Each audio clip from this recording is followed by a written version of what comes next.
We interrupt this program to bring you an important Wayfair message. Wayfair's got style tips for every home. This is Nicole Byer, helping you make those rooms flyer. Today's style tip: when it comes to making a statement, treat bold patterns like neutrals. Go wild! Like an untamed animal print area rug under a rustic farmhouse table from Wayfair.com.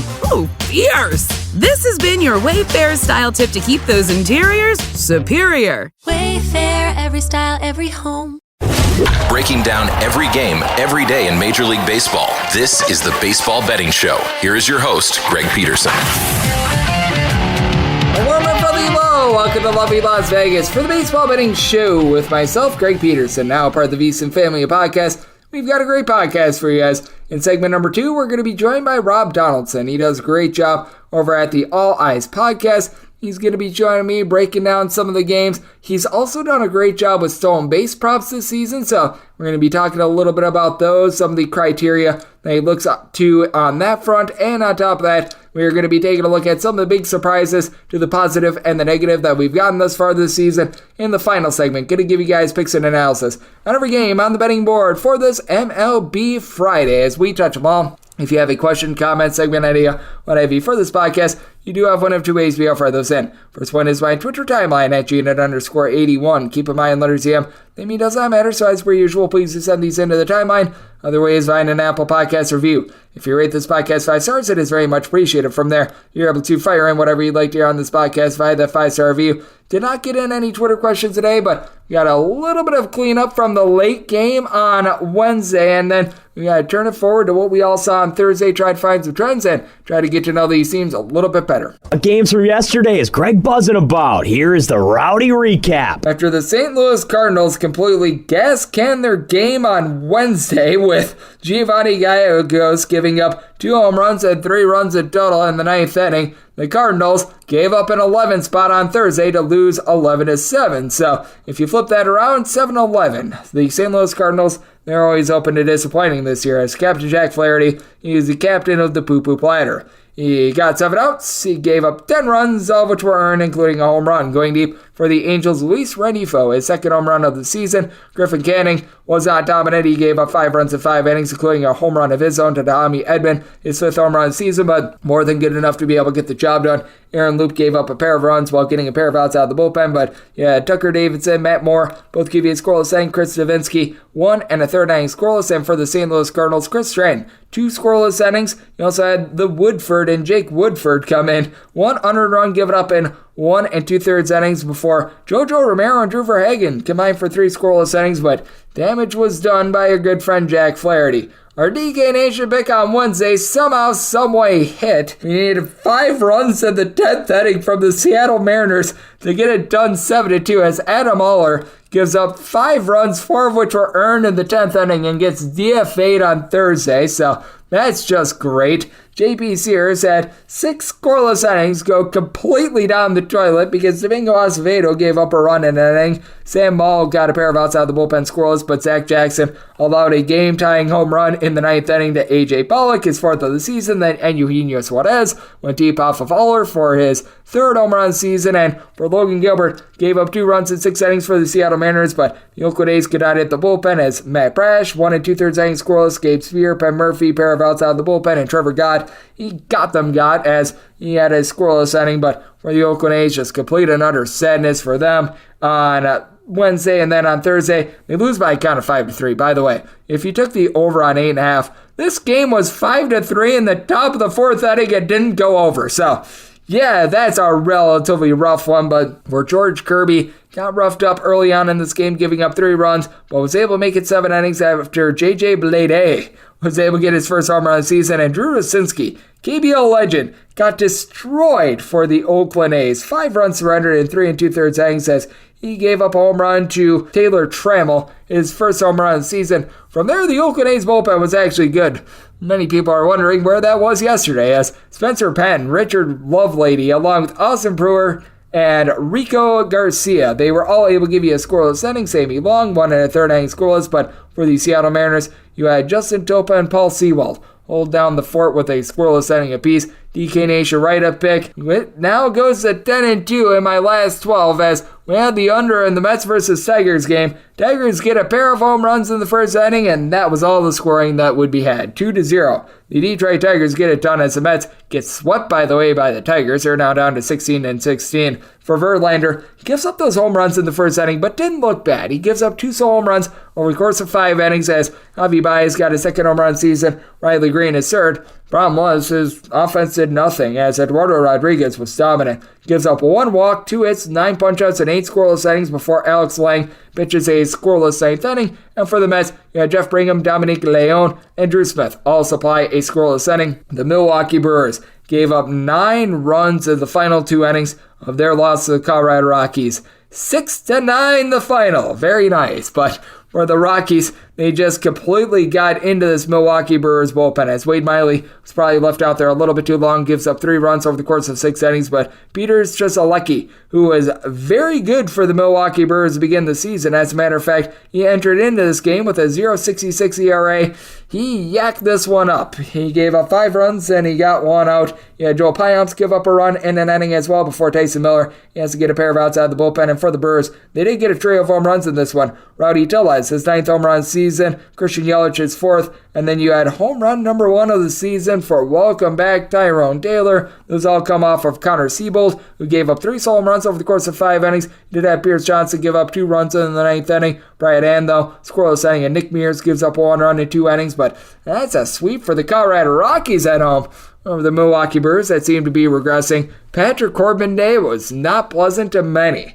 If you back the Chicago Cubs, it does not get there. 4-3. Washington Nationals get it done as for the Nationals. Patrick Corbin gives up 2 runs over the course of 7 innings, but he was probably just left out there a little bit too long because they had him start the 8th after he had given up 1 hit in 7 innings. Hunter Harvey could not hold on to inherited runners. He does give up a run in an inning, but Kyle Finnegan scoreless 9th inning to be able to get the W, and it was Alex Call who was on call for the walk-off homer in the 9th inning. 3rd of the campaign, that goes deep off of Brad Boxberger. Earlier in the game, Lane Thomas got his 2nd home run of the season off of Jameson Taillon. Taillon, fresh off the injured list, gives up 3 runs in 3 innings before Javier Assad. 5 scoreless innings out of the bullpen before Brad Boxberger. He exits game up. He threw 1 pitch. He gave up a walk-off homer, and that's all she wrote in that one. You saw the Pittsburgh Pirates get swept by the Tampa Bay Rays. Now, if you had the Rays run line, 2 runs in the 9th inning, very significant for the Pittsburgh Pirates as the Pirates lose by a count of 3-2, and Vince Velasquez had to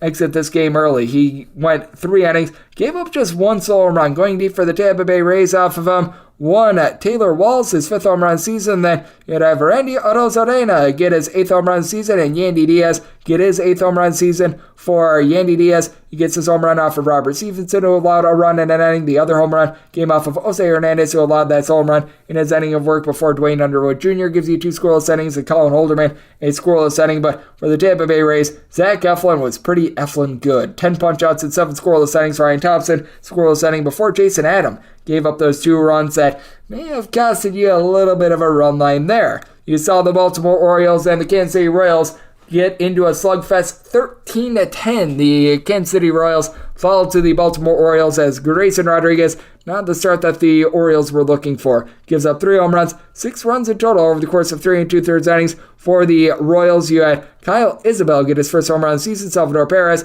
his 6th, and it was home run number 1 for Freddie Furman. Not Freddie Freeman, Freddie Furman, but from there for Baltimore, you have Danny Columbi give up 2 runs in 2/3 of an inning. Cino Perez, 1 in the 3rd innings, gives up a run, and Felix Bautista gave up a run in an inning. But Yunier Cano continues to be terrific. Has yet to give up an earned run. 2 scoreless innings out of him. Brian Baker, he got an out of the bullpen, and for the Baltimore Orioles, they had a pair of guys get their 3rd home run season. Anthony Santander and Gunnar Henderson both go deep off of Jordan Lyles as Lyles' sad season continues, and he has made 7 starts now for the Kansas City Royals, and they are 0-7 in those starts. So not great there, as he gave up 8 runs, 6 of which were earned in 5 innings. You did have Mr. Cox be able to deliver 2 scoreless innings, as Austin Cox did that. Josh Shamount, pair of outs out of the bullpen, but Amir Garrett, he gives up 3 runs in an inning, and Aroldis Chapman, he takes the L. He gives up 2 runs in a 1/3 of an inning, as you also had the Minnesota Twins give you a nice big old bad beat if you were on the under in this one. This game goes to the 12th inning with it tied up 2-2, and the Twins win by a count of 7-3 because his White Sox bullpen stinks. Lucas Giolito, actually a really good start, gives up a solo home run over the course of 7 innings as he was taken deep by Carlos Correa, who's had a rough start to the season, 4th home run of the season, but Baron Buxton, he goes deep off of Reynaldo Lopez for his 8th home run of the season. For Lopez, he gives up that solo home run over the course of his inning, but Kendall Graveman, Jimmy Lambert, Aaron Bummer, they all give you a scoreless inning, and then Alex Colomé. When is it a good idea to bring Alex Colomé into a game? Gives up 3 runs, 1 of which was earned, and then it gets to the point where they had to throw out their Sammy Peralta for his MLB debut. He gave up 2 runs before getting 2 outs for the Chicago White Sox. 1 of 16 is what they went with men in scoring position as Eloy Jimenez was able to get home run number 4 of the season off of Pablo Lopez, as Mr. Lopez gives up 2 runs over the course of 7 innings, but bullpen from there does their part. Giovanni Morin gives up an unearned run in the 12th inning, but Emilio Pagan, Brock Stewart, Jorge Lopez, along with Yohan Duran, they all supply a scoreless inning. And then you had the Atlanta Braves be able to supply a W, 6-3. They take down the Miami Marlins as it was the Dodd father and Dylan Dodd who gave up 3 runs over the course of 6 innings, including a home run to Ode Soler, 6th home run of the season. Jesus Luzardo, he gets shelled. He gives up 4 runs, 3 of which were earned in 5 2/3 innings, including giving up a home run to Marcell Ozuna, 5th home run of the season. Then Matt Olson goes deep off of AJ Puck, 9th home run of the season as Puck, well, he gave up 2 runs in 2/3 of an inning, so he got the Puck with a P out of there. That said, Dylan Floro, scoreless inning. Uskar Badazobin, 1 1/3 inning scoreless, and Steven Okert, and out of the bullpen. And for the Atlanta Braves, their bullpen was on point. AJ Minter, Michael Tonkin, along with Nick Anderson. They all give you a scoreless inning. And for the Boston Red Sox, they just continue to be an over machine. 11-5. They get the sweep over the Blue Jays in this series. And Mr. Feast or Famine Kevin Gausman, another bad start. For Gausman, he has made 7 starts this year. He has 4 starts where he has won 6+ innings that allowed 0 runs. This is the other of those starts, which has not went so great, as he's got 3 other starts where he's allowed 8 runs, 7 of which were earned. He gave up 3 runs in 8 innings against the Detroit Tigers in a start, and now in this one, just a complete turd where he gave up 8 runs in 3 1/3 innings, including a home run. Going deep for the Boston Red Sox was Masataka Yoshida, 6th home run season, and then Rafael Devers. He would get home run number 11 of the season off of Zach Pop, who got popped, giving up 3 runs in 2/3 of an inning. You did have Tim Mesa give you 5 outs out of the bullpen scoreless. Eric Swanson, Anthony Bass, they both on the scoreless inning, and Yimi Garcia got out of the bullpen. And for Toronto, Vlad Guerrero Jr. had himself a day. He gets his 7th home run season off of Brian Bayo. As for Bayo, he gives up 4 runs, 2 of which were earned over the course of 5 innings. Ryan Brazier gives up a run and an inning out of the bullpen, but we got John Schreiber, coupled with Brendan Bernardino, be able to supply a combined 3 scoreless innings. So that is all the cleanup that we've got for the games that happened on Wednesday and Thursday. And if you're taking a look at the landscape of baseball right now, we are seeing a relatively good split in terms of overs and unders. 228 overs, 224 unders. I believe that in terms of pushes, we are up to 17 right now, might be 18, but we have certainly been seeing bookmakers do a great job with these totals, and favorites have been able to clean up thus far this season. 280 and 188, you're going to find out last 7 days. Things have been a little bit more in favor of the underdog, but among the favorites that we've seen cash, we have now seen a grand total of 69 not be able to cover that run line of 1.5 runs. Meanwhile, in the last 7 days, favorites just 48 and 39, and among those 48 favorites to win outright, 13 failed to cover the run line, and in the last 7 days, 43 unders of 42 overs. So that's what we're seeing in Major League Baseball right now, and that's what we all got in Major League Baseball on Thursday and Wednesday. Now let's turn it forward to Friday with our good friend Rob Donaldson. He does great work over with the All Eyes podcast. He joins me next to take a look at Friday's games and what we're all getting on the baseball slate in general and what we've been seeing trend-wise this season right here on the Baseball Betting Show with myself, Greg Peterson, now a part of the Easton Family Podcast. Are you ready to become a winning sports bettor? Schedule a call with SBIA to find out how their service can make you a long-term winning player. They've developed an innovative algorithm that maximizes units return, and they are so confident in their system that they offer a money-back guarantee. Sign up by October 31st and get their MBA package at no cost until they reach 10 net units. They treat sports betting like a business. So if you want to learn how to make your sports betting dreams a reality, visit them at SBIA1.com and check them out on social media at SBIA Sports. Breaking down every game, every day in Major League Baseball, this is the Baseball Betting Show. Here is your host, Greg Peterson.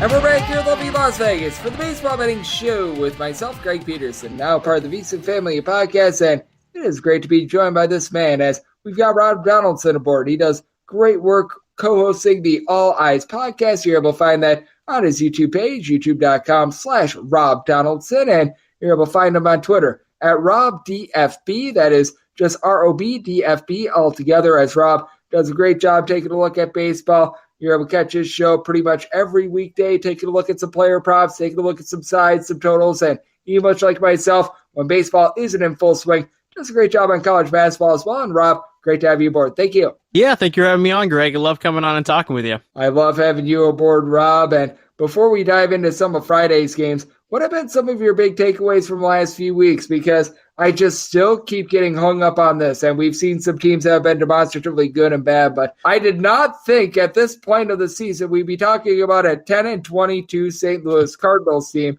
that has a worse record than the team that they're hosting in the Detroit Tigers. I'm not sure what's been standing out to you, and that might be the biggest thing that is standing out to you because, I mean, I wouldn't blame you there, but what has been some of the things that you've been taking note of that have been a little bit surprising about this early part of the season? Yeah, especially as a St. Louis Cardinals fan, it feels like it's an all-time low over the past decade. I mean, obviously there were the Mike Matheny years where there were some pretty average to bad teams in there, but I don't think those Matheny teams ever got this low, especially when you're talking about even the Colorado Rockies being 2 games over the St. Louis Cardinals in the win column there as well. When you talked about it, obviously the Nationals are 3 games up on them. They're right there with the White Sox, and they're behind the Tigers. It's a crazy time to see the Cardinals struggle like that. One of my biggest takeaways as far as just MLB as a whole is that we're seeing a lot of notable named power pitchers that rely on a heavy volume on fastballs or crazy stuff, like a Sandy Alcantara, Lance Lynn, Jack Flaherty, Michael Kopech, Alek Manoah, Max Scherzer. I mean, we're seeing a bunch of these guys who are just, notable names and power pitchers and usually have high strikeout rates, and they're not allowing a lot of base runners. They're getting not only hit around, but they're getting shelled. And I think that, the shift comes into play with that. I think a lot of different factors come into play, but it's been definitely an interesting first month of the MLB season.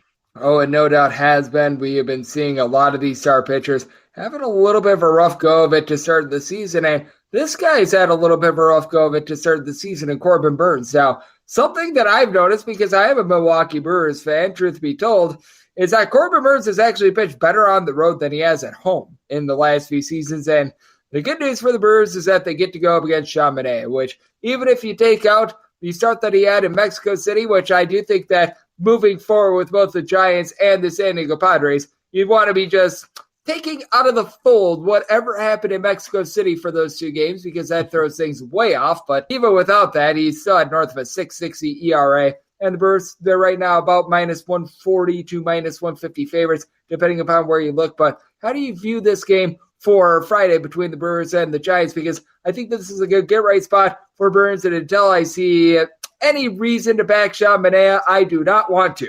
Yeah, and usually what's been happening this season with Sean Manaea is it leads to a bullpen game, whether that's him just getting shelled and they have to evacuate early, or they actually just come into the game with the mindset of, let's use him as an opener almost, or let's throw out a guy ahead of him and have him cover maybe 2, 3, 4 innings. Gabe Kapler loves doing that sort of thing where he's playing with the analytics, playing with different, systems and ways of just kind of setting up a ball game, that is.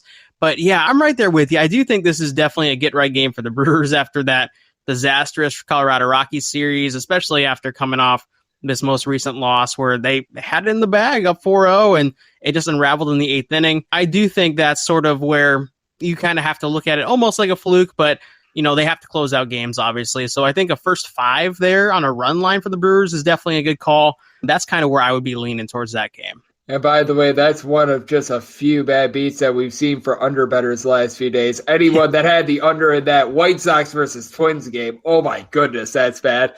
I fortunately was able to get home on an over in that Seattle Mariners versus Oakland A's game from Wednesday, where there was a 5 spot in the 10th inning put up by the Seattle Mariners. But I do think that is something that needs to be taken into account, because a lot of these bullpen blowups that we've seen, sans the Milwaukee Brewers, they have been happening with teams that they just absolutely stink in the bullpen, like the White Sox, like the Oakland A's. Is that something that you've had to account for a little bit more with regards to your handicap? Because that's something that has really been making a big impact on my totals. Oh, absolutely. We talked about it last week with the Oakland A's and how, they might have a good starter go for 4 innings before unraveling. And even if it's a 2-1 ball game or a 3-1 ball game or 4-1 ball game heading into the 7th, you don't feel like they are going to hold that lead. And it's kind of funny. Last time we talked about that, it was actually during Mason Miller's start against Seattle, and he threw 7 innings of no-hit baseball, and they were up 2-0. And what happened? Immediately he gets pulled. They gave up 2 bombs, and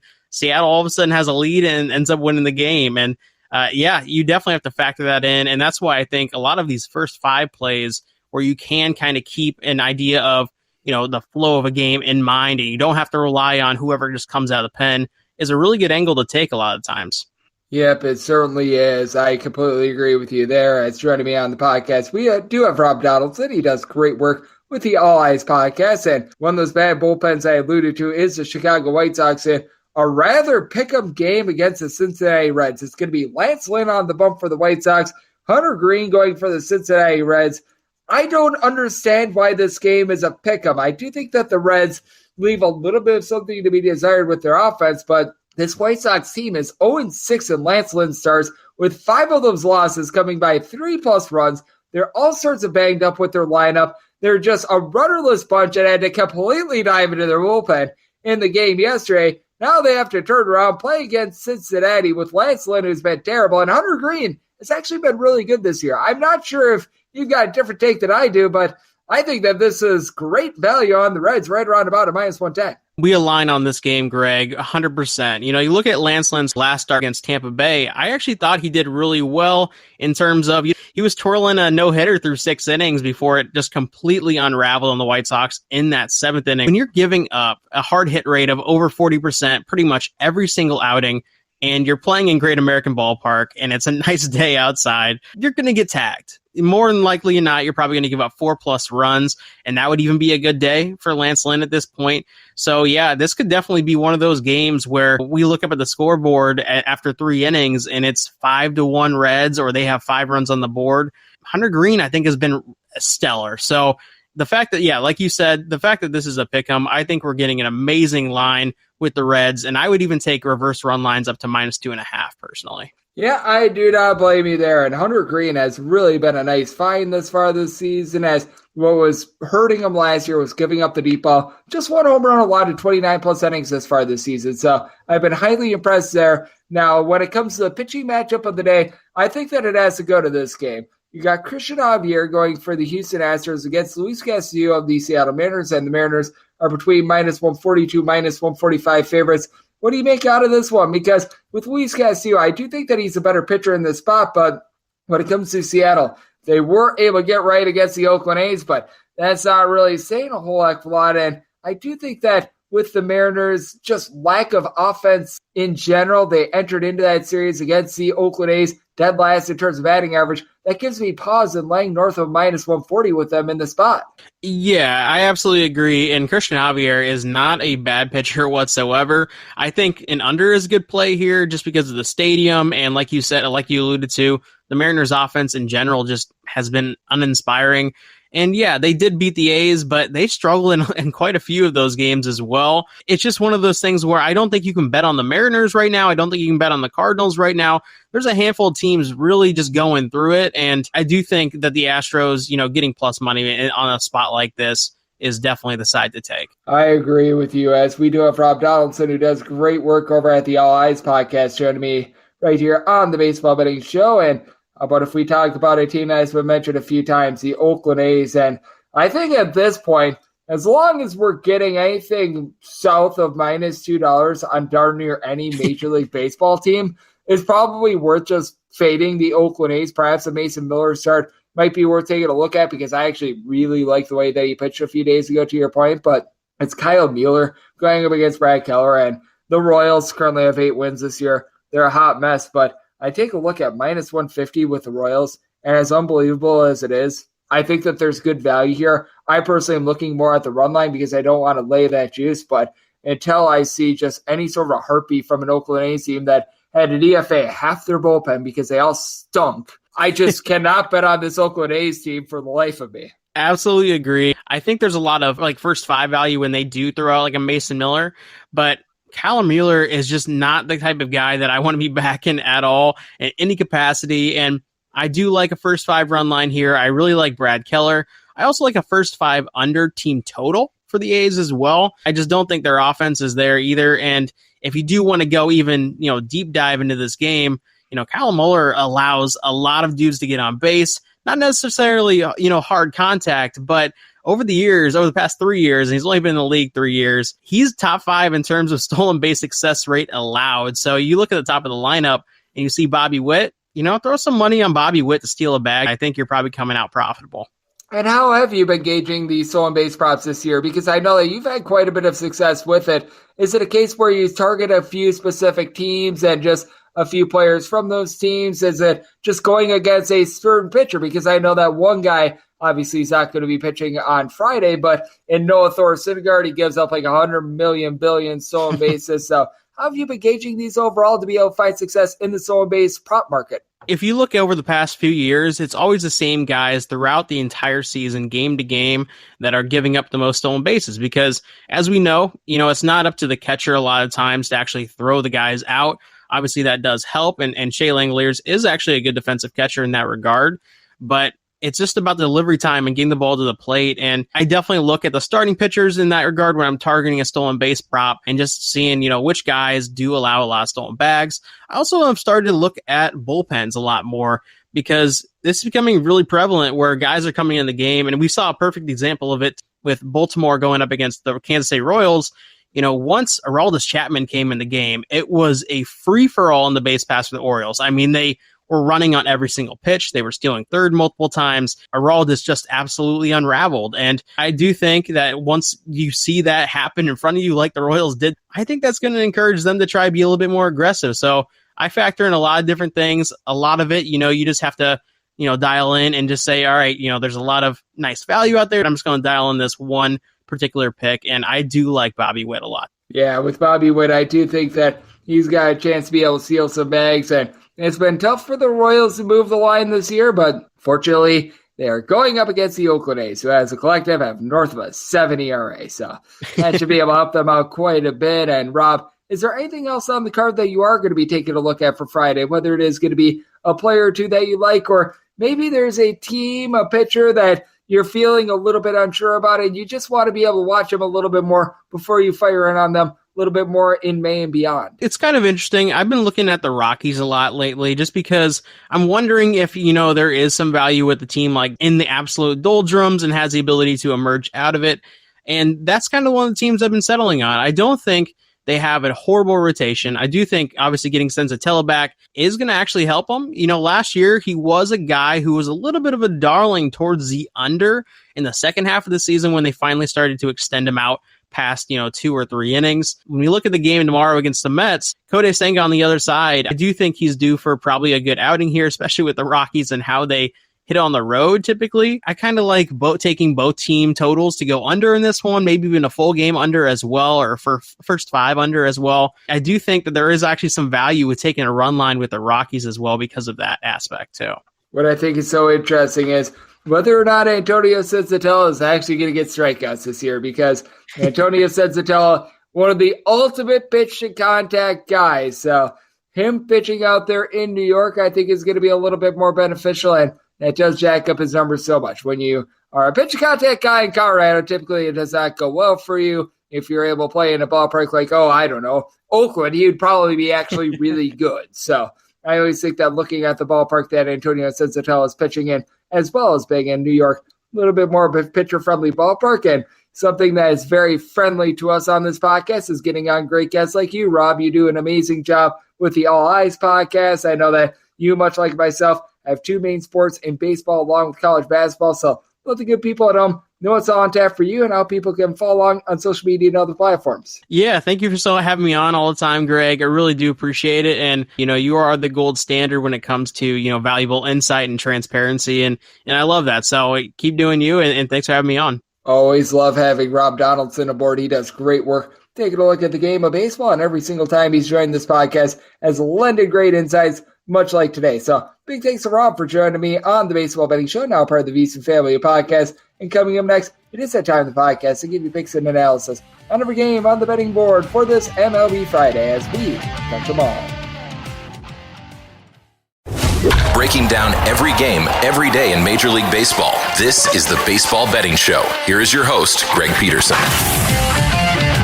And we're right here in lovely Las Vegas for the Baseball Betting Show with myself, Greg Peterson, now part of the VSiN family podcast. It is always great to get Rob Donaldson aboard. He does great work at the All Eyes podcast, does amazing work taking a look at my two favorite sports in college basketball along with baseball every single time he joins this podcast. Lends tremendous insights, did a great job of taking a look at the board for today and what we're all finding in general. So big thanks to him for joining me in the last segment. Now it is that time of the podcast to give you picks and analysis on every game on the betting board for this MLB Friday as we touch them all. If a game is listed on the betting board, Greg has a side and a total on it, so it is time to touch them all. Do note that as per usual, any changes that are made to these plays will be listed up on my Twitter feed at GUnit_81. We're going to be going in Las Vegas rotation order. This is where we go with the National League games first, then the American League games, and the Interleague games. Those are going to be at the bottom. That'll keep things all nice, neat, clean, and easy. So without further ado, let's dive in on this first game of 9:51, 9:52 on the betting board. It is the Miami Marlins. They hit the road to face off against the Chicago Cubs. The man of steel, Justin Steele, is going to be going for the Cubbies, and Edward Cabrera is going to be on the bump for the Miami Marlins. Only DraftKings has a total currently up on the board for this one, and I'm currently finding that total at 9. Over and under are both at -110. Meanwhile, if you're looking at the Cubs money line, it's anywhere between -150 to a -165. Between +138 and +142 is your number on the Miami Marlins. And I set my money line of the Cubs at a -176. Really not finding too many run lines up because you typically don't get a run line until you've got a total right now. I'm finding that at a +135 at DraftKings. I don't have DraftKings available to me, but I tell you, if I get that sort of a number, I'm going to be willing to take it. Now, I did set my total at 10.2, so I'm going to be looking at an over on a 9. And the reason why is that you've got low to mid-60s are expected for this Friday afternoon game, with winds blowing out at north of 10 miles per hour. So it is blowing dead out. That is going to be causing for a nice offensive environment. Now, it is a Miami Marlins team that I fully recognize that they are currently dead last in the National League in terms of runs per game, but I do think that they should be able to get a little bit of something going, even though Justin Steele has been very solid at home. During the 2022 season, posted up a 278 home ERA compared to a 378 ERA on the road, and he's been good at limiting the hard contact. Just 2 bombs given up in 36 and a third innings as far this season, but he does sometimes get into a little bit of an issue with walks, a little bit over 3 walks per 9 innings in his year plus at the big league level. Meanwhile, for Edward Cabrera, I want to talk about guys that have problems with walks. His walks per 9 rate is north of 8 right now. He does a good job of being able to get swings and misses. He's getting right around 11 punch-outs per 9 innings, but on the road, he has had a very difficult time just with regards to command. 12 walks in 12 innings. Opponents are only hitting about a 220 off of him overall for the season, but jacks up his pitch count, and that leaves the Miami Marlins bullpen rather exposed. That is not necessarily too great to start with, and really both of these bullpens, they do leave a little bit of something to be desired. With the Chicago Cubs are 18th in the league in terms of bullpen ERA. The Miami Marlins are 25th, and with the Marlins, they're still dealing with the injury to JT Chargois. It's to the point where they've picked up Chichi Gonzalez. That's not too great. AJ Puck has been terrific for this team, and Steven Okert last year was relatively solid. He's been a little bit more up and down this season. Meanwhile, for the Chicago Cubs, a little bit testy with this bullpen as well. Michael Fulmer has been absolutely terrible for this bunch. They didn't get a lot of length out of James Satayon, so they could use good length out of Justin Steele. But for the Chicago Cubs, this team ranks in the top 2 in the National League, both in terms of batting average and in terms of runs per game as well. At the very least, they were at the beginning part of the week. They did see that dip a little bit against Washington Nationals, but you do have Patrick Wisdom, who's been able to supply 11 home runs thus far this season, and it's really a nice balanced effort for the team, because outside of Patrick Wisdom, everyone who has had at least 38 at-bats for the team this season is hitting at least a 250. Nico Horner is really the only guy that's hitting above a 300, but got good balance all the way around. Dansby Swanson, Nelson Velasquez, C.A. Suzuki, all these guys hitting between about a 275 to a 285. Cody Bellinger sitting at 300 with 7 home runs. Meanwhile, for the Miami Marlins, Jorge Soler is doing a good job of being able to put a lot of oomph behind the ball, but it's only resulted in about a 220 average. Luis Arias has been amazing at being able to get on base. He is currently hitting north of a 400 still, but you don't have a lot of firepower when it comes to the deep ball. Only about 27 home runs in 32 games thus far this season. You do have guys that are able to move the line. Jesus Sanchez, Garrett Hampson, Brian De La Cruz, John Birdie, all in between about a 250 to a 261, and then Yuli Gurriel spinning just below 300, but Gene Segura, Avicio Garcia, these guys have not necessarily panned out, so I do think that there's going to be runs that are going to be very plentiful. I do think that both of these starters are going to be jacking up their pitch count a little bit more, so if we get the 9 like I'm seeing right now, I'm willing to go over. Heck, up to a 10, I'm willing to go over, but with the Cubs, set them at a minus 176 on the money line. If we get this sort of a money line, probably going to be looking at a run line of the Cubs, lay a run and a half, get a plus price to go along with this total over. 953, 954 on the betting board. Colorado Rockies are hitting the road face-off against the New York Mets. Kodai Senga is going to be going for the Metropolitans, and Antonio Senzatella makes his season debut for Colorado. Colorado is anywhere between plus 195 and plus 210 underdogs. Between minus 230 and minus 235 is your number on the Rockies. I'll just give you the run line right now. Find that minus 115 on the New York Mets, and your total on this game, it is 8.5. The over is anywhere between minus 110 to a minus 120. The under is anywhere between even a minus 110. It's been a rough go of it for the Mets, but I set them minus 244 on the money line and minus 128 on the run line. And the biggest reason why is that this Colorado Rockies team is absolutely terrible on the road, averaging 3 runs per game on the road since the start of the 2022 season. By far the worst mark in the big leagues. And you bring back Antonio Senzatella. He made 2 tune-up starts in preparation for this. Granted, it was in the PCL, but in his 2 tune-up starts, went 6 1/3 innings, gave up 13 hits, 10 runs, 7 of which were earned after having a 5.07 ERA last season, with giving up 13 hits per 9 innings. Never has been a swing and miss guy, with 6 punch-outs per 9 innings while giving up 2.8 walks per 9 innings for his career. Antonio Senzatella is not good at all, and he's backed up by a bullpen that does rank at the bottom 10 in the big leagues in terms of bullpen ERA. Now, for the New York Mets, this actually has been a relatively respectable bullpen. Even going into yesterday, this bullpen was in the upper half of the big leagues in terms of bullpen ERA. They actually did a solid job with their bullpen yesterday. They're now number 9 in the big leagues in terms of bullpen ERA, and I do think that Kodai Senga is going to be able to land a relatively okay start against a Colorado Rockies team that they just always have those big, giant, demonstrative home and road splits. Last year, top team in the big leagues in terms of runs per game at home, dead last in terms of runs per game on the road, and for Colorado this year, hitting a 220 as a collective on the road with 11 home runs in 16 games, and I believe since the season opening game against San Diego, they have just 8 of those home runs. So that's a little bit of an issue. Now you've got a Mets team that they just got shut out by the Detroit Tigers. That's rather deplorable, but Pete Alonso has done a good job of being able to put bat to ball. He's been able to supply 11 home runs thus far this season, and for the Metropolitans, you do have guys that are moving the line. Brett Baty along with Brandon Nimmo hitting above a 300 for this bunch. You've been able to have quite a few guys be able to give you a little bit of on base, as you've got Sterling Marte, Mark Canha, Pete Alonso, Tommy Pham, Luis Guillorme, Francisco Lindor, all between a 310 to a 325 on base. The problem is most of these guys have been hitting below a 230, so they're really relying upon drawing walks at this point. Meanwhile, for the Colorado Rockies, just having Chris Bryant out there is big. CJ Cron has been stuck on 6 home runs for quite a while, but he's able to supply a little bit of boom as well. But once again, you got those very demonstrative home road splits. Now, I will say for the Colorado Rockies, they beefed up their bullpen in the offseason. You've got Brad Hand, who's able to do a relatively solid job. Daniel Bard is someone I do like, and it is a Rockies team that they're flying high. They're 3-0 here in the month of May, so they're riding a little bit of a win streak. Overall, they've been able to win 4 straight games, but I do think that is going to be coming to an end here, even though you do have Brent Suter out in the bullpen. As for the New York Mets, they did have to burn up a few arms yesterday, but Adam Ottavino is still a relatively okay bullpen piece for this team. David Robertson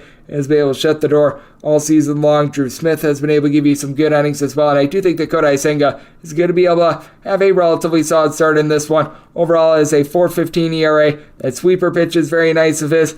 Has been giving up a little bit too much hard contact. 5 home runs given up in 26 innings, but this is a relatively pitcher-friendly ballpark. Big thing is cutting down on the 18 walks in 26 innings that he's had thus far this season. And I do think that going up against the Colorado Rockies, exactly what he needs. Did set my total at an 8.6 I think that Antonio Senzatella gets a little blaze and that the Mets bats are able to come alive. So looking at the over, and I'm going to be willing to take the run line of the Mets. Was willing to lay up to a minus 125 on that Mets run line. 955, 956 on the betting board. It is the Arizona Diamondbacks playing us the Washington Nationals.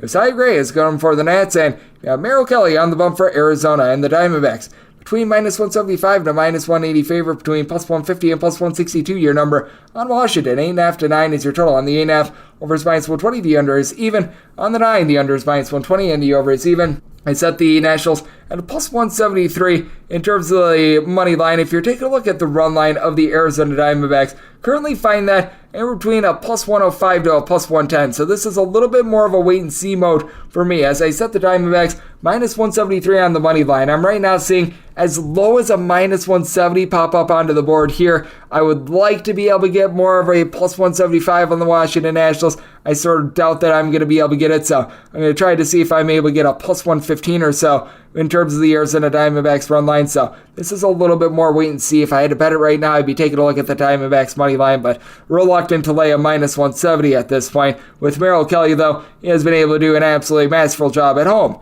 as he's got a 3.06 ERA overall this season, and this season his home ERA has been far worse than it has been on the road. He's currently got a road ERA of a $1.15, and it's a ERA of more around a 4.86 at home. But if you take a look at the career numbers for Merrill Kelly, you'll realize that this is someone that he always pitches significantly better when he is at home rather than on the road. 4.42 road ERA, 3.43 home ERA. Big reason why is that he's just able to cut down on the walks at home by right around, I would say, about a half a walk per 9 innings, perhaps even a little bit more when he is at home. Meanwhile, you've got someone in Josiah Gray who's been absolutely terrific for the Washington Nationals, which is why I do need a little bit more of a plus price on the Diamondbacks run line to take a shot, because Josiah Gray has now given up a grand total of 5 runs over the course of his last 5 starts.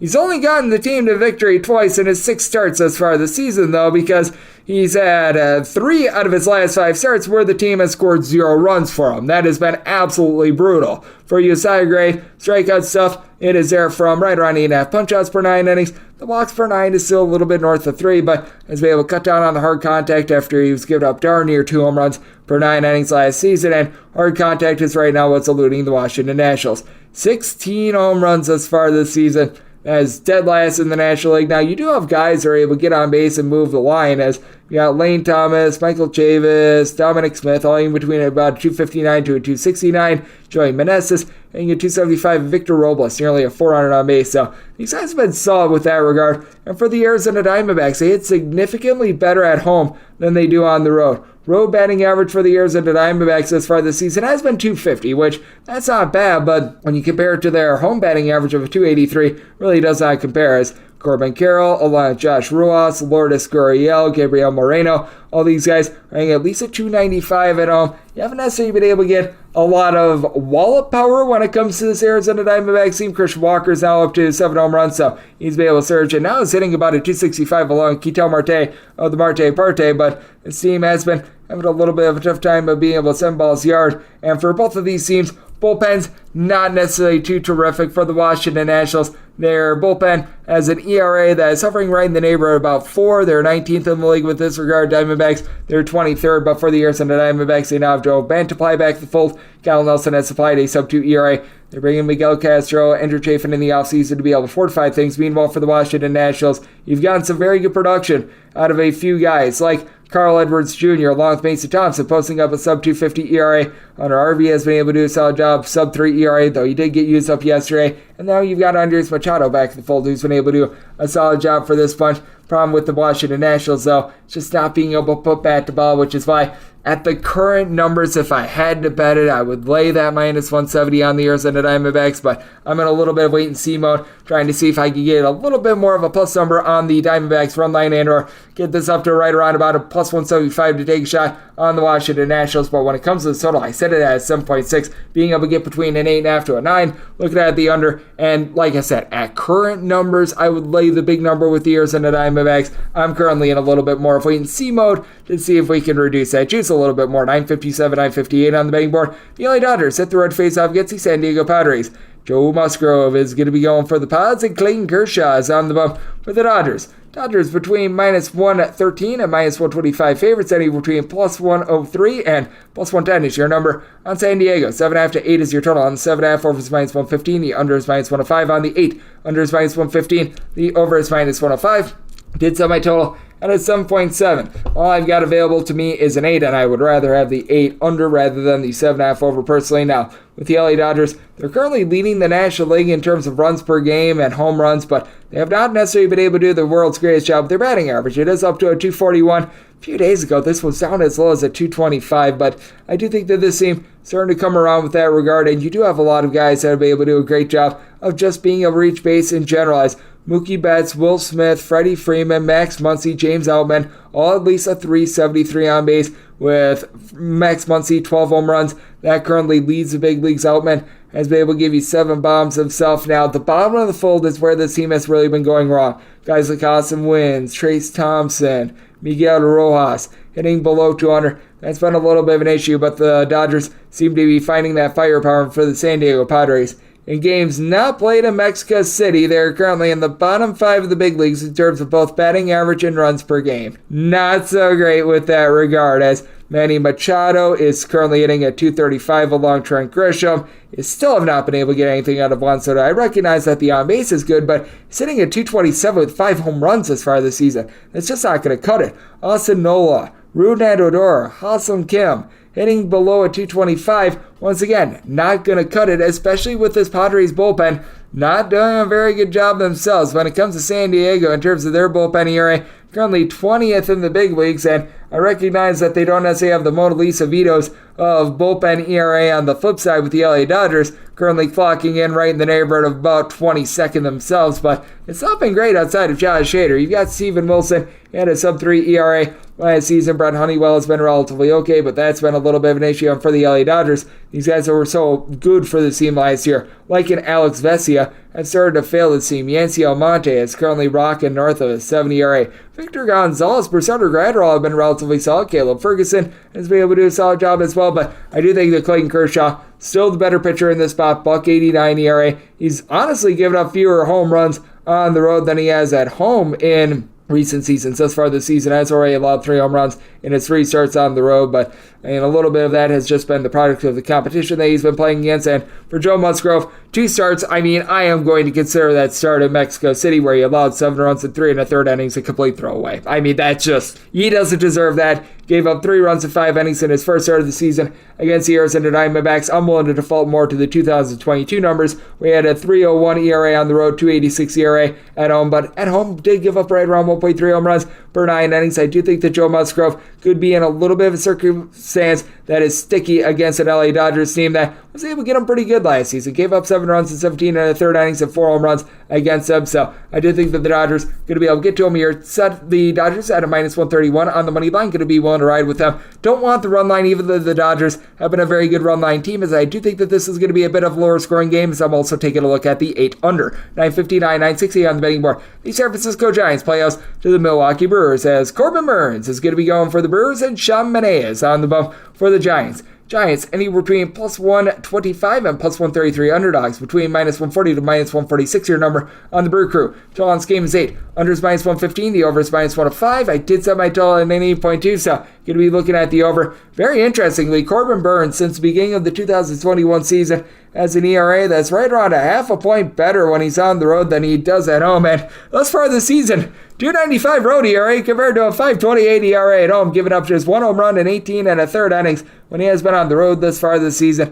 Certainly think we're going to see a little bit of regression there, but also goes up against someone in Sean Manaea that has been absolutely awful this year. Now, one of those starts once again came in Mexico City, so a little bit of a throwaway, but even prior to the start at Mexico City, he had a 6.61 ERA, has been giving up the deep ball, as outside of Mexico City, he's given up 5 home runs in 16 1/3 innings. He just is not the guy they used to be, and for the San Francisco Giants, they back up their man in Sean Manaea with a bullpen that is just absolutely deplorable. 6.26 ERA, that is currently 28th in the big leagues. And for the Milwaukee Brewers, the bullpen pooped the bed yesterday. No ifs, ands, or buts about it, but this is still a Brewers bullpen that ranks 11th in the big leagues in terms of bullpen ERA. You've been able to get some good innings out of so many of these guys. Peter Strzelecki has been able to do a good job of holding down the fort, now up to a 4.20 ERA, but you've got someone like a Jake Cousins when he's been out there, Gus Varland, along Joel Payamps, giving you a sub 3.2 ERA, being able to get the ball to Devin Williams, who has yet to give up a run all season long. Now, it is a Brewers lineup that has been very hit or miss, but Rowdy Tellez, he has been a hit in 9 home runs, right around 333 on base, and with the Milwaukee Brewers, you just have a lot of guys in general between, we're going to call it a 316 to a 333 on base. Tellez, Brian Anderson, Christian Yelich, William Thomas, Owen Miller on that fold, though for Yelich, hitting at 243 with 4 home runs. You once again just expect more out of him. Bryce Durang, Joey Weimer, both of these guys are now hitting below a 245. We've seen some big-time regression there, but for the San Francisco Giants, it's an all-or-nothing team that just doesn't crank out the deep ball when they're at home the same way that they do on the road. The San Francisco Giants right now pretty much lead the National League in terms of home runs on the road with a little bit over 2 per game. At home, that shrinks as they've got just 16 home runs in 14 games, which it makes sense. This is a very pitcher-friendly ballpark that they play in for the San Francisco Giants. They very much rely upon platoon splits as well. When it's all said and done, I don't think you're going to have a single guy that hits north of 30 home runs, but as of right now, it's a Giants bunch that has 9 different guys that are giving you at least 4 home runs. Not too many of these guys are doing an amazing job of moving the line, but Lamonte Wade Jr., Wilmer Flores, a combined 11 home runs, both of these guys in between about a 250 to 260. J.D. Davis has been able to do 280. Then you do have Theory Estrada, 400 on base, 4 home runs. He's been able to do a nice job as well, but I do think that this is a spot where Chaminade is going to be getting lit ablaze, and for Corbin Burns, hasn't necessarily looked like himself this season. The bullpen starting to show some cracks in the armor. So I did sell my total at an 8.2, looking at the 8 over. And with the Brewers, set them at a minus 168 on the money line. If you are taking a look at the Brew Crew run line, you're right now going to be able to get a plus price of anywhere between about a plus 115 to a plus 120. Personally, I'm going to stick with the money line just because this is a Brewers team that has been a little bit less than trustworthy recently. So I'm going to have that Brew Crew money line, and I'm going to be taking a look at this total over 961, 962 on the betting board. The Tampa Bay Rays play host the New York Yankees. Johnny Benito is going to be going for the Yankees, and Yoni Janinos is on the bump for the Rays, and the Rays are minus 180 favorites, plus 155 your number on the Yankees. 8.5 is the total. Over and under are both at minus 110. Currently only seeing this at DraftKings. I set my total at a 7.3. If they're going to give us an 8.5, I'm going to take a look at the under. The Yankees pitching has actually been really good this year. The Yankees hitting is just a disaster. You've got Aaron Judge who's currently on the fold. Anthony Rizzo has done a solid job. He's made at about a 289, 5 home runs, but you just take a look up and down the boulevard at this New York Yankees team, and with all the ailments that they've got with Giancarlo Stanton along with Aaron Judge out of the fold, you just don't have guys that are able to get on base.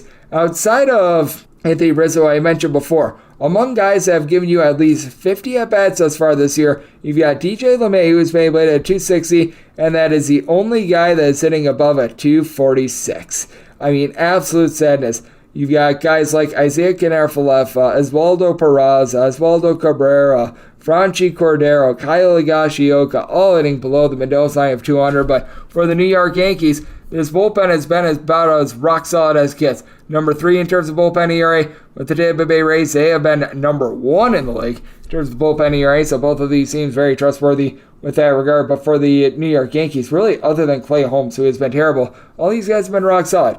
Wandy Peralta, Jimmy Cordero, Ron Marinaccio, Michael King, all these guys giving you a sub-3 ERA. And then for the Tampa Bay Rays, all these guys have been able to do a great job for them as well. Now, Pete Fairbanks, he's dealing with a little bit of an injury, so that's a tad bit of an issue. And I will say this about Yoni Chirinos, do not be surprised if we do see a little bit of an opener situation. I know that has been something that's worked out very well for them, and we've already seen an opener in some of his starts. And no shortage of guys with a sub-2 ERA that are able to come in and hold down the fort, as Colin Pouchet, along with Ryan Thompson, Jason Adam, all these guys are in that fold. Zach Birdie is someone that they picked up out of the scrap heap so far. So good for him. Garrett Clevenger has a 2.53 ERA, so you've got a Tampa Bay Rays team doing a great job on that front. Now the Tampa Bay Rays, they lead the big leagues in darn near every offensive category. 64 home runs thus far this season. 64! It's absolutely ridiculous, as you've got Josh Lowe, Yandy Diaz, Harold Ramirez, all hitting at least a 325, along with Randy Arozarena, Wander Franco. He's hitting closer to about a 300.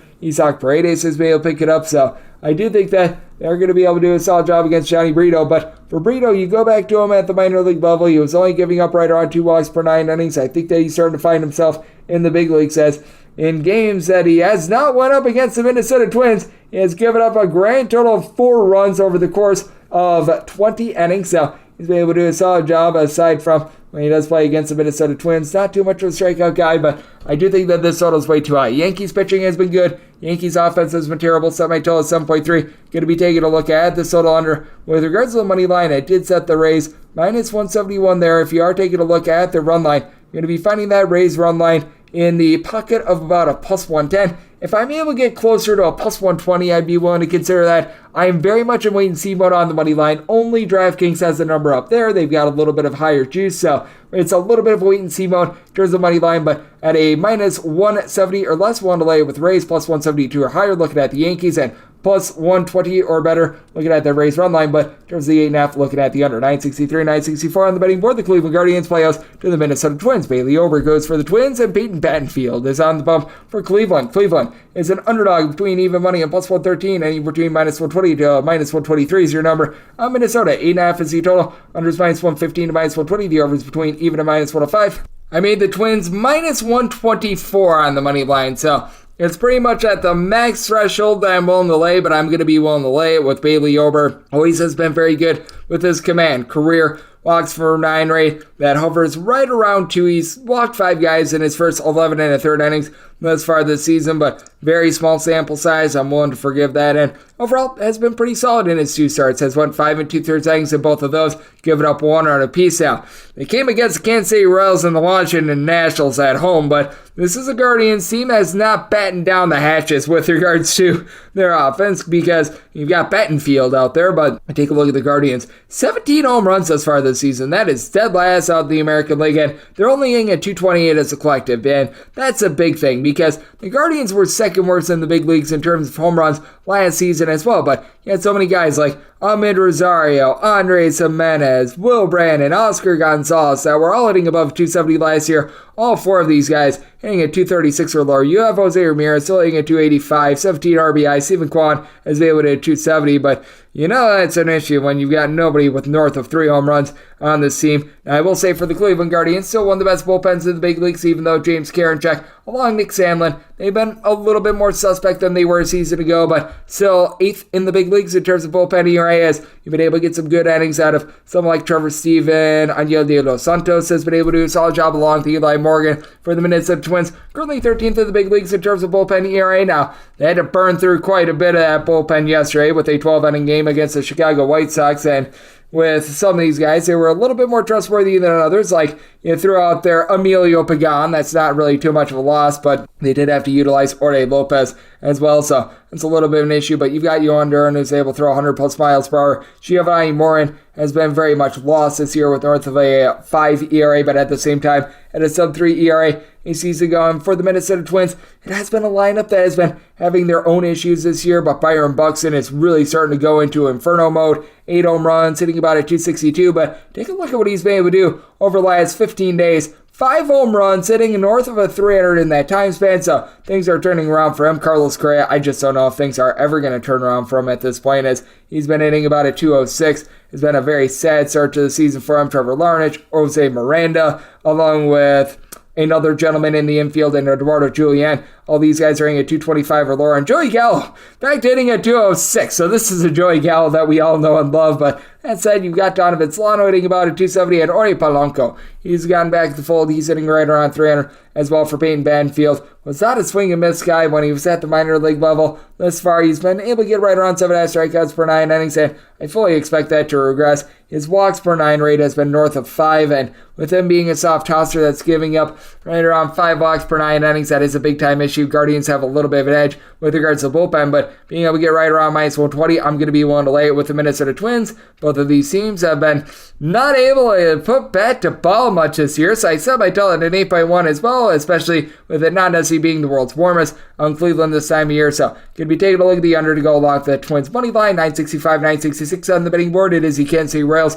playing against the Oakland A's. Kyle Mueller is going to be going for the A's, and Brad Keller is on the bump for the Kansas City Royals. Royals between minus 142 to minus 155 favorites, and between plus 130 and plus 135 your number on the A's, and your total on this game is 9. Under is minus 115, and the over is minus 105.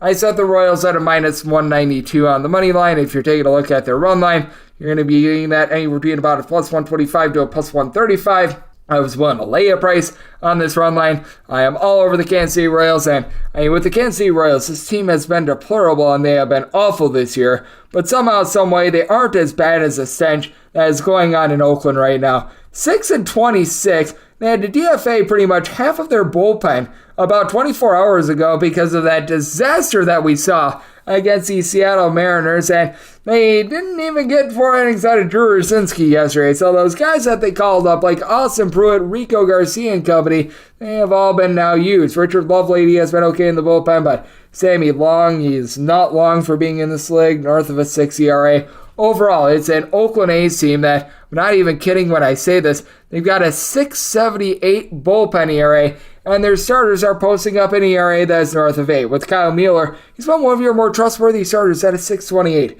terms of his ERA. He's given up 4 home runs in 28 and 2/3 innings. Walks per 9 rate is approaching 5. It's just not been good, to say the least. 3 strikeouts or fewer in each of the last 4 starts, and he goes up against someone in Brad Keller that he still does have his command issues. His walks per 9 rate, this is currently north of 6, so that's a big-time issue, but he's allowed 1 run or fewer in 3 out of his last 5 starts, despite the fact that he has racked up 16 walks in his last 3 starts. He's still been able to Houdini his way out of things because he does a good job of being able to limit hard contact. He's given up just 1 home run in 30 and a third innings thus far this season, and it does feel like the Kansas City Royals offense starting to come around a little bit more, as Vinny Pasquantino, Salvador Perez, both of these guys have 6 home runs. Bobby Witt Jr., he's been able to supply you with 5.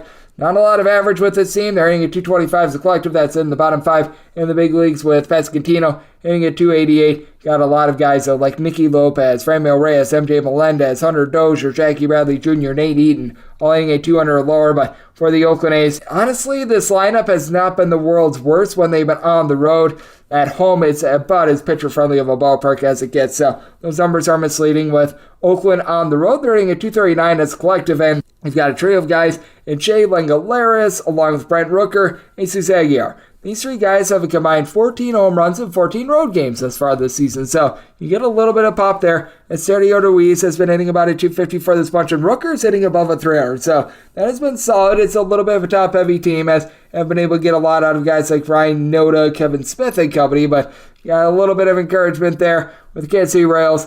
It's not like this is the world's greatest bullpen. In their own right, they have a bullpen ERA that's right around a 5.51. That is 26th in the big leagues. Aldis Chapman has been solid, but Scott Barlow north of a 5 ERA. Josh Samon, it's not looked bad since coming off the injured list, but now you're dealing with some injuries to some other guys, which is why you've now got Jose Cuas in the fold, and Austin Coxon. Taylor Clark has been giving you north of a 5 ERA. I do think that the A's are going to be able to put up a few runs in this spot, but I think that Mueller gets destroyed by the Kansas City Royals. I set my total at 9.7. I'm going to be taking a look at the over in this spot, and with the Royals getting a plus money on that run line, going to be taking a look there as well. 967, 968 on the betting board. The Walker Texas Rangers hit the road face-off against the LA Angels. Tyler Anderson is going to be going for the Angels, and it is good old to be determined. It is going to be going for the Texas Rangers, so this game is off the board. I'm going off of Fangraphs right now for this one, and right now they are projecting Dane Dunning to try to get her Dunning for the Texas Rangers, and if it is Mr. Dunning going up against Tyler Anderson, I did set the money line with the Angels being a minus 143 favorite and a total of 8.7, which means an 8.5 or less. I'd be taking a look at this total over. At a 9 or higher, I would be taking a look at this total under. It's a very tricky spot here because you've got a Texas Rangers team that ranks in the top 5 of the big leagues in terms of runs per game. This is even with Corey Seager dealing with all of his injuries, but with Dane Dunning, when he was on the road, he just was not the same pitcher as he was at home. You go back to the 2022 campaign, .562 road ERA, .359 home ERA. His other full season with Texas, .639 road ERA, .309 home ERA. At home, Dane Dunning has been fine. On the road, he has been anything but stunning. Dunning this year, 20 and a third innings in a long relief role, has yet to give up a home run, .77 ERA. I take that with a little bit of a grain of salt, though. Tyler Anderson, ever since he has made the move over to Los Angeles, I should say Anaheim, because that's technically where they're located. I would know, I've attended a game there. He just has not been himself. .574 ERA. His walks per 9 rate is hovering right around 4 right now. Has never been a good swing and miss pitcher. He's allowing opponents to hit a .290 off of him, and got a Texas Rangers bunch that, even with Corey Seager currently out of the fold, you've got a lot of guys that are able to do a good job of being able to put back to ball, as Jonah Heim has been able to about a .295 along with Travis Janikowski. Ezekiel Duran has been hitting well north of a 300 as well. And then you got Josh Young hitting at .275. He's been able to supply 8 home runs, 8 to Luis Garcia, and he's been able to go deep 8 times thus far this season as well. So these guys have been able to do a rock-solid job. And then you've got an Angels team that has Mike Trout, it has Shohei Ohtani. These guys have been absolutely magnificent, but it's off a little bit of a top-heavy team. They've had to drop Taylor Ward in the lineup because he just has not been supplying up to a .237 in terms of his batting average, so that's encouraging. And Brendan Drury, he's been able to get a little bit warmer in the last 15 days as well. There's been a little bit of a hit or miss bat this season, but now has been able to supply the team with 5 home runs over the last 15 days, so it's something that you're able to feel good about. But at the same time, you do have a few guys like Zach Neto, who's been a little bit all over the place with the bat, now hitting about a .262 rookie, that you can tell that he needs a few more reps, but it does feel like it's starting to come together for him a little bit. Anthony Rendon has been able to get on base with nearly a 400 base.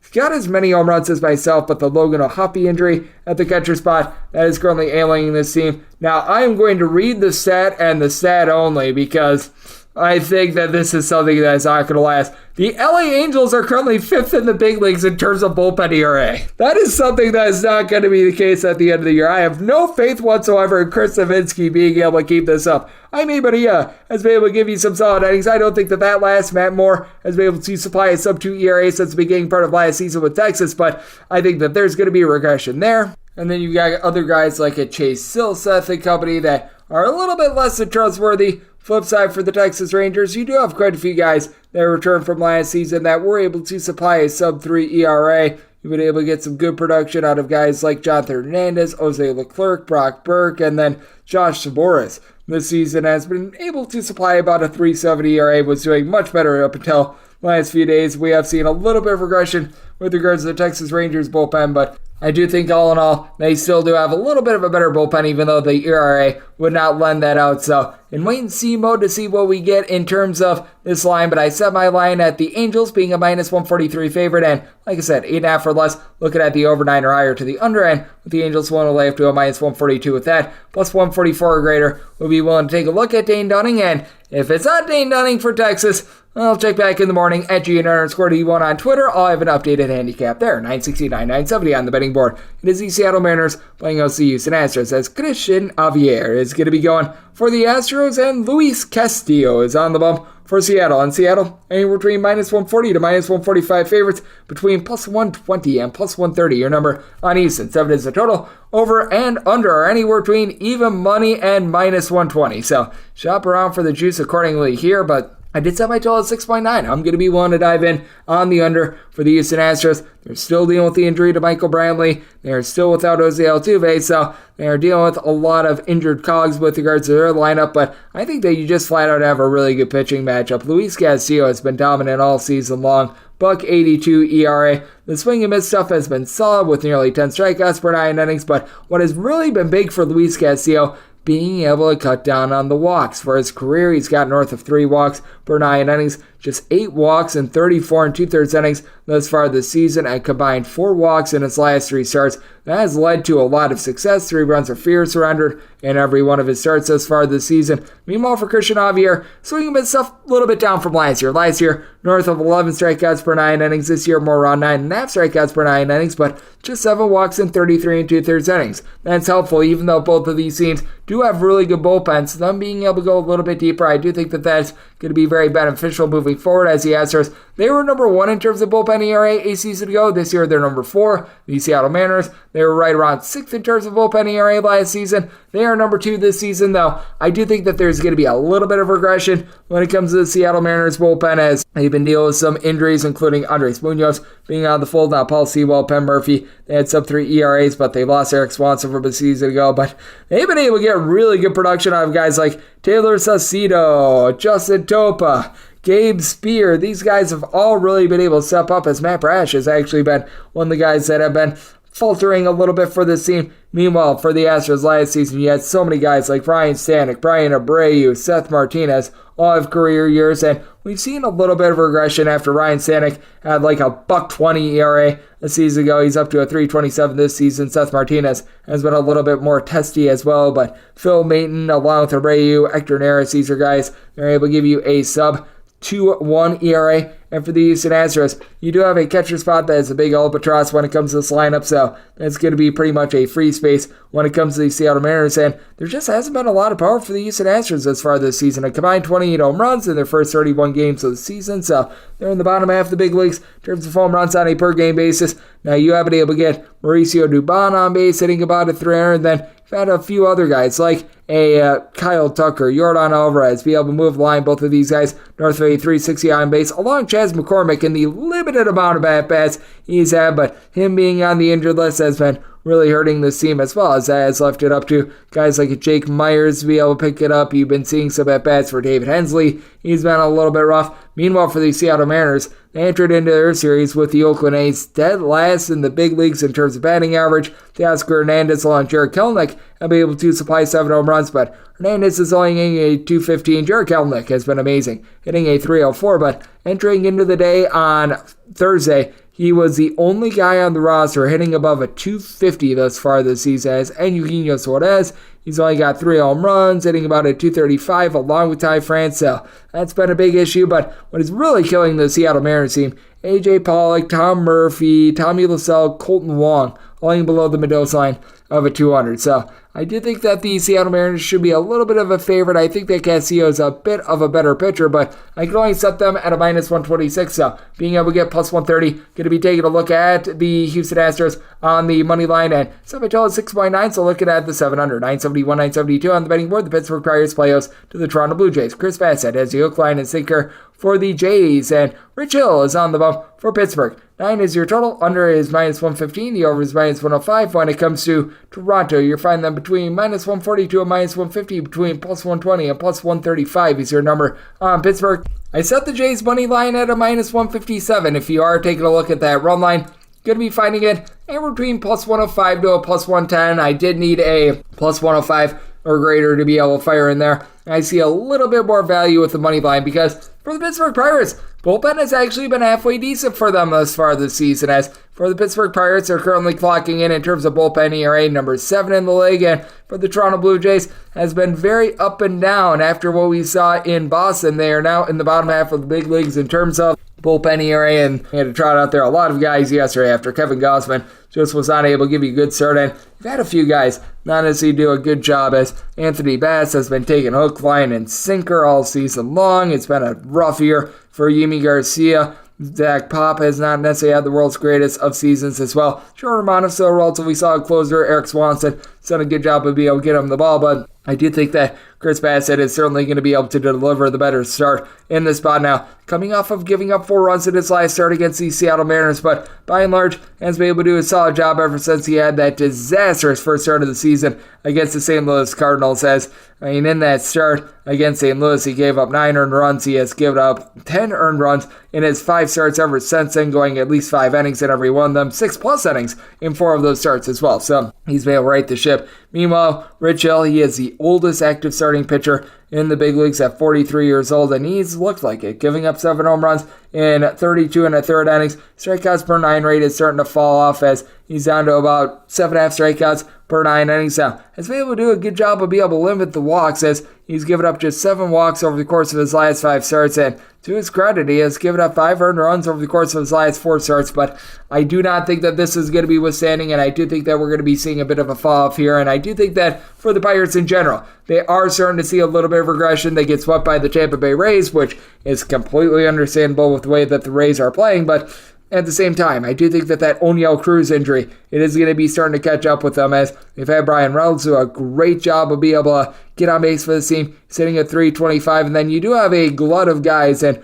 Rodolfo Castro, along with Connor Joe, Carlos Santana, along with Mark Mathis, lying between about a 270 to 285, and all these guys providing at least a 355 on base, but they can be a little bit feast or famine with regards to the power. 35 home runs in their first 31 games of the season. Meanwhile, for the Toronto Blue Jays, very stunningly, they entered into yesterday having played just 31 games with 35 home runs of their own. I do think that this is going to be trending upward, as you've got a trio of guys in Matt Chapman, Bo Bichette, Vlad Guerrero Jr., that all have been able to give a batting average of at least a 317, combining for 18 home runs this far this season as well. But Merrifield, he's been able to do a solid job getting on base, hitting about 290 as a collective. So I do think that you got some relatively solid bats here. And when it comes to the Pittsburgh Pirates, David Bednar, amazing out there in the bullpen, but you do have guys like a Dory Moretta, Dwayne Underwood Jr. that I do have my question marks with. Now with someone like an Underwood Jr., he's actually been rock solid thus far this season. I don't say Hernandez, sub-2 ERA, but for the Pirates, getting just 3 innings out of Vince Velasquez yesterday just put them a little bit behind the 8 ball as well. And as I do this, seeing the Toronto Blue Jays stick down to a minus 136, feel even better about that. So I'm going to be taking a look at the Blue Jays on the money line. I did set my total at an 8.7. This is a little bit of a pitcher-friendly ballpark. This opened up at an 8.5, but now that we've been to a 9, I'm going to be willing to dive under, as I do think that Bassett has been able to turn things around a little bit, and for the Pirates, relatively solid in the bullpen. So looking at the under and looking at the Jays money line, 973, 974 on the betting board. This is going to be the DK Nation write-up pick, as we got the Chicago White Sox on the road facing off against the Cincinnati Reds. Yes, we are into Cincinnati, and they're on Hunter Green getting the start for them. Meanwhile, is Lance Lynn on the bump for the White Sox. These Southsiders find themselves anywhere between a minus 102 to a minus 110. Meanwhile, when it comes to the Cincinnati Reds, you're going to find them anywhere between minus 102 to a minus 110, and 8.5 to 9 is your total. On the 9, the under is minus 115. The over is minus 105 on the 8.5. Over is between minus 115 to a minus 120. The under is anywhere between even a minus 105. And right-up pick, that is on the Cincinnati Reds. I set them at a minus 133 on the money line. It's a Chicago White Sox bullpen that is all sorts of terrible right now. They are 29th in the big leagues in terms of ERA. They are coming off of playing a 12-inning game. I mean, it is just not good, to say the least, as really the only guy that you can trust in the bullpen right now is Gregory Santos. Santos has been able to give you about a $1.62 ERA. Keenan Middleton has been right around about a 2.9 ERA as well. These are the only two guys that have made more than 4 pitching appearances that have an ERA, aside from their starters, below a 4.73. I mean, man, that is not too great. And I'm not here to say that the Cincinnati Reds are lighting the world on fire with regards to their bullpen, but you know what? 14th in terms of bullpen ERA. They've been relatively respectable. Alexis Diaz, he had a sub-2 ERA last season. Now, they're going to be without Fernando Cruz for a bit of time. He's currently on the injured list, but Casey Lugamina has been able to give you a sub-2 ERA. Lucas Sims has come off the injured list. He's looked relatively solid, and for the Cincinnati Reds, they do such a better job of being able to hit at home rather than on the road. North of 5.1 runs per game at home,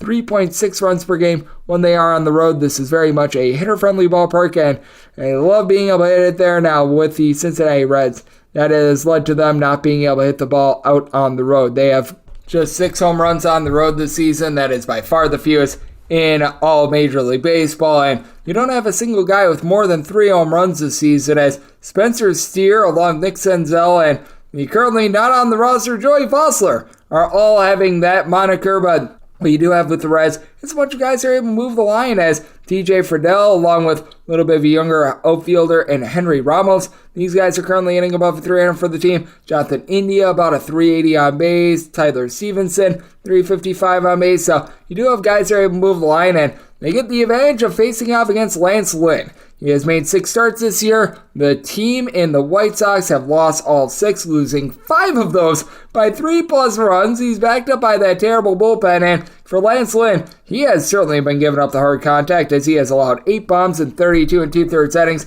His command has not been there, right around 4 walks per 9 innings, and that was what was killing Hunter Greene last year, giving up a lot of hard contact, just 1 home run allowed in 28 innings thus far this season. His strikeouts per 9 rate north of 11. This guy's really been able to turn it around as he has allowed 3 runs or fewer in every one of his starts thus far this season. In the month of April, he was able to supply an ERA of a 2.19. He had 32 strikeouts in 24 and 2/3 innings there. Now, the team has went just 2-4 in his starts as well, but they've been able to win 2 out of the last 3 as they had a little bit of a rough schedule to start out with. I really like what Hunter Greene is able to supply, and I do think that for the White Sox, they're going to have a tough time catching up to him, as for the White Sox, currently a bottom 3 team in the big leagues in terms of on-base percentage. These guys just really don't take their base. They've been dealing with the injuries to Yohan Moncada, along Tim Anderson, Andrew Benintendi's been able to move the line, hitting about a 275, and then you have a pair of guys, Eloy Jimenez, as Yasmani Grandal will also throw in their Gavin Sheets and Andrew Vaughn. These guys all have at least a 324 on base. Jake Berger, he's been able to give you a team-high 7 home runs, but he's hitting just at 225. But then you've got guys like Oscar Colas, Luis Robert, Elvis Andrus hitting at 220 or lower. This is just a whirling dervish of a Chicago White Sox team that they just swing at the first pitch that they see, and I do think that Hunter Greene, with the way that he's been able to toss it around this year, is going to be able to get it done. I did set my total at a 9.2, so whether you've got an 8.5 or 9, looking at the over, right up pick here, that is going to be on the Cincinnati Reds money line. 975, 976 on the betting board. It is the Boston Red Sox. They play on the road against the Philadelphia Phillies. Zach Whelan and Dylan Wheeler is going to be going for the Phils, and Chris Sale goes for Boston. Boston is a underdog of anywhere between plus 138 and plus 145, between minus 151 and minus 168. Your number on Philadelphia, it is the total. Over is minus 115, the under is minus 105, and for a Phillies run line, you're finding that between plus 125, seeing as high as a plus 131, and you know what, now that we're at a plus 130, I'm willing to take a look at the run line. I set the Phillies at a minus 156 on the money line, so I'll see if we can get a little bit more reasonable on the money line, but at the same time, at current numbers, I'd be looking at that plus 130 run line, because with Chris Sale, he has been very volatile, and he just doesn't look like the Chris Sale of old at this point. A 6.75 ERA, 5 home runs allowed in 29 and a third innings. He's given up a little bit over 3 walks per 9 innings. Swing and miss stuff is still there, but he also has had a combined 5 strikeouts in his last 2 starts across 11 and a third innings, so that has been a little bit rough. 3+ runs allowed in 4 out of his 6 starts thus far this season, so you got big time trepidation there. Meanwhile, for Zach Wheeler, he has pitched significantly better at home than he has on the road in the last 2 seasons. In the last 2 seasons, he's got a home ERA that is approaching right around 2. Meanwhile, his road ERA is about 2 points higher. For Zach Wheeler, a little bit of a rough start to begin the season, but now he's starting to get online, and he's got a strikeouts per 9 rate hovering right around 11, and he's backed up by a Philadelphia Phillies lineup that is sitting at 266 as a collective. You got so many guys that are doing a great job getting on base, as Humando Sosa, along with Bryson Stott, ranging between about a 294 to a 304. Nick Castellanos, Brandon Marsh, both of these guys hitting above a 300 now. The pop is back for the team as well, because for the Phillies, they were getting on base, but they weren't able to get those hard-hit home runs, those big extra base hits, anything like that. Now you've got Bryce Harper back in the fold, and I think that that is just massive for this team, because the only guy that really has given you north of 4 home runs this season is Kyle Schwarber, who's hitting just a $191, so that's been a little bit of an issue, and you got to figure that Trey Turner, who's only hitting about a 260, he's going to be able to pick it up as well. Now for the Boston Red Sox, it's really been one of the top over teams in all of baseball, as they just completely slugged it out against the Toronto Blue Jays. They entered into the day on Thursday, hitting at 270 as a collective. That one even higher, Rafael Devers. He's been able to do an amazing job for the team all season long, up to 11 home runs. But now you've got a lot more balance as well, because before you were having so many guys like a Kike Hernandez, like a Connor Wong, that weren't able to move the line. Wong is now providing about a 340 on base, hitting at 285. Masataka Yoshida is hitting at 300. Alex Verdugo is hitting above a 300. Adam Duvall is the full for the team, which hurts, but been able to get a lot more out of Justin Turner down for what? His 370 on base is terrific. And for the Boston Red Sox, they've got the better bullpen in terms of ERA. I think we are going to see some massive regression with regards to this Boston Red Sox bullpen. They entered into the day on Thursday with a 3.47 ERA that was 10th in the big leagues.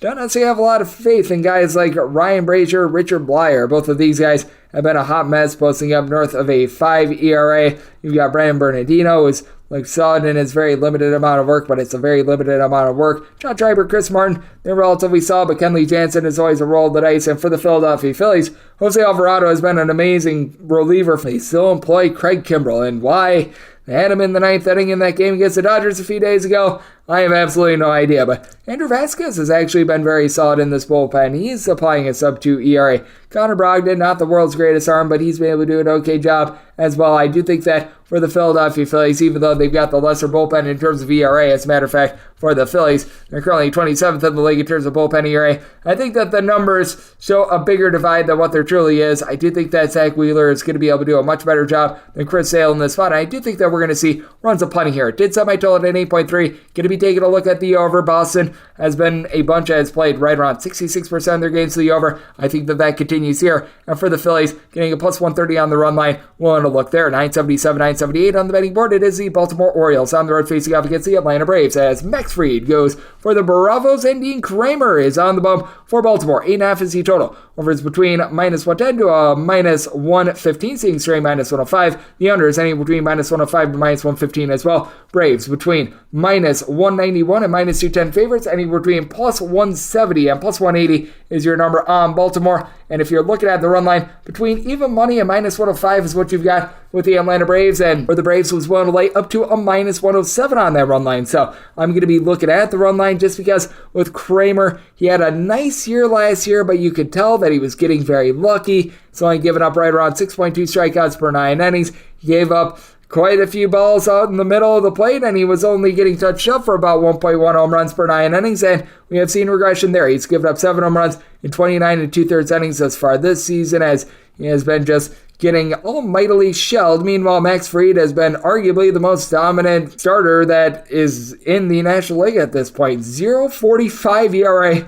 allowing 1 run in his 4 starts. Now, he's only pitched 20 innings thus far this season, so a small sample size, but just 4 walks, 1 run allowed in those innings. He's done a nice job of dealing. Now, the Baltimore Orioles, if they are going to have a little bit of an advantage, it is going to be in the bullpen. As this Atlanta Braves team, a league average bullpen. At 15th in the big leagues in terms of ERA, the Baltimore Orioles, they are number 6, as guys like Yennier Cano, along with Brian Baker, have really stepped up in this bullpen. Mike Baumann, he's been able to provide a sub-3 ERA. Keegan Aiken is a little bit of a long guy, has been a bit of a failure this season alongside Perez. After last year, they were rock solid, but I do like the way that they have been able to hurl. And for the Baltimore Orioles, this is still one of the better scoring teams you're going to find in all baseball. Ryan Mountcastle has been able to supply 8 home runs. He's got his batting average back above a 250, and got a lot of guys for the team. They're doing a nice job of just in general being able to move the line, as you've now got Anthony Santander, Adam Frazier, along Cedric Mullins, in between about a 242, 245, but the big thing for Santander is that he has been overcoming a back issue over the last 15 days. He's been able at about a 280, so he's starting to round into form. Frazier has been looking a little bit better as well. And then when it comes to Mullins, along with Jorge Mateo, is hitting at 321 with 6 home runs. Both of these guys 11 stolen bases. Most stolen bases across a tandem in all of baseball. Meanwhile, for the Atlanta Braves, they led the National League in terms of home runs last season. I think that they might be able to do so once again this year. Sean Murphy, Ozzie Albies, Matt Olson, all between 8 to 9 home runs this season, with Murphy a 437 on base, Ozzie Albies hitting a 290, Matt Olson 363 on base, and then you've got Ronald Acuna Jr., 445 on base, 6 home runs. Austin Riley, after a rough start to the season, he's starting to find it now. Marcell Ozuna, Eddie Rosario, you'd like to see a little bit more out of them, but get back Michael Harris in the fold as well. Big thing for the Atlanta Braves is being able to have the bullpen be able to do a solid job of being able to hold down the fort. As Max Fried has been a little bit banged up this season, so he hasn't been going as deep into starts, but Michael Tonkin, as a long guy, has been able to provide a 2.12 ERA. Jesse Chavez has been a little bit up and down, but feels like he's getting back into good form as well. Colin McHugh, he's been able to give you a sub-3 ERA since coming off of the injured list. So I do think that for the Atlanta Braves, they should be able to go out there and shut this game down. I did set the Braves at a minus 107 on that run line, so looking to lay that, and did set my total at 8.7. So here getting in 8.5. I do think that the Atlanta Braves are going to be able to hit the Orioles relatively hard. Going to be taking a look at the over to go along with that Braves run line. And we wrap things up with 979, 980 on the betting board. The Detroit Tigers at 3 road face-off against the St. Louis Cardinals. Jordan Montgomery goes for the Cardinals. Matthew Boyd is on the bump for Detroit. 8 to 8.5 is the total. On the 8.5, under is minus 120. The over is even. On the 8, over is between minus 105 to minus 115. Same goes for the under. And with St. Louis, you're going to be finding them between minus 217 to minus 230 favorites. Anywhere between plus 190 and plus 197 is your number on the Detroit Tigers. And with the Tigers, I need at least a plus 208 to be able to take a look at them on the run line. Right now, we're finding that St. Louis Cardinals run line anywhere between minus 110 to a minus 115. I'm willing to lay up to a minus 110 in this spot. Now, I'm going to try to see if we see a little bit more steam coming on the Detroit Tigers, because there's been a bit of action on the St. Louis Cardinals thus far, and with the St. Louis Cardinals, it's been deplorable. That I do think at some point this team is going to be able to bust out of their funk, and I do think that Jordan Montgomery might be the guy to be able to do so. With Montgomery, he's allowed just 1 home run in 35 innings thus far this season. His walks per 9 rate is in that neighborhood about 2.2, so he's been squeaky clean with that regard. Going up against someone named Matthew Boyd since the 2019 All-Star break has been giving up 2 home runs per 9 innings. That is not great. He's also been giving up right around 4 walks per 9 innings, and it is the St. Louis Cardinals lineup that you still have the mashers that we've come to know and love. Paul Goldschmidt along Nolan Arenado. Goldschmidt has been able to do a good job giving the team a 300 batting average. He's been able to supply about a 400 on base as well. Home run power still's not been there to this point this season, just 4 home runs, but I do think that's going to be picking up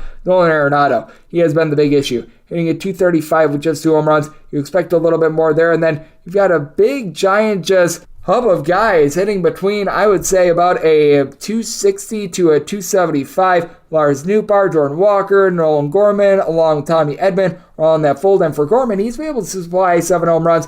And they go up against the Detroit Tigers team that entered into their double dip 2 days ago against the New York Mets. Dead last in the big leagues in terms of runs per game. They're still hitting just at 226 as a collective. You do have a few guys starting to get on base. Zach McKinstry at 333 on base. Matt Fearling hitting about a 275, and Eric Haas about a 280 with Javi Baez. He's been doing a better job of being able to get on base, as he's been able to about a 240 or so, but you still have so many guys like Spencer Torkelson, Akil Baddoo, Kerry Carpenter, Nick Maton, Miguel Cabrera hitting at 220 or lower. 24 home runs this far this season for the Detroit Tigers after they had 2 off of Justin Verlander yesterday, but it's not backed up by a great bullpen as well for the Detroit Tigers. Bottom 10 in terms of bullpen ERA. Guys like a Michael Fulmer, Gregory Soto, throw in there as well someone like an Andrew Chafin. These guys that were there in the bullpen last year, they're not there this year. Now, I will say that you've had Josh Foley along with Alex Lang supply a sub-2 ERA. They've been terrific. Jose Cicero is relatively solid, and for the St. Louis Cardinals,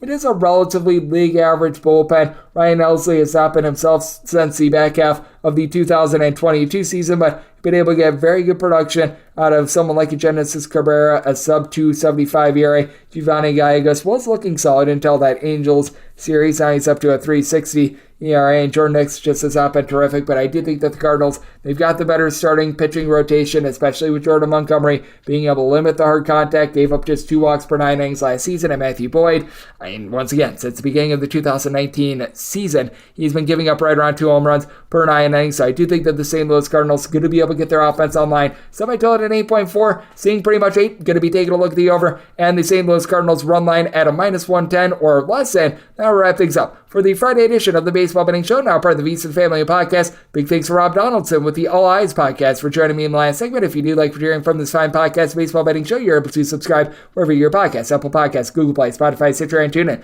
If you have a question, comment, segment idea, what have you for this podcast, you do have one of 2 ways we will fire those in. First one is my Twitter timeline at @Junit_81. Keep in mind, letters EM, it mean does not matter, so as per usual, please do send these into the timeline. Other ways, find an Apple Podcast review. If you rate this podcast 5 stars, it is very much appreciated. From there, you're able to fire on whatever you'd like to hear on this podcast via that 5-star review. Coming at you guys every single day throughout the baseball season. That means I'm coming at you once again tomorrow. Thank you so much for tuning in.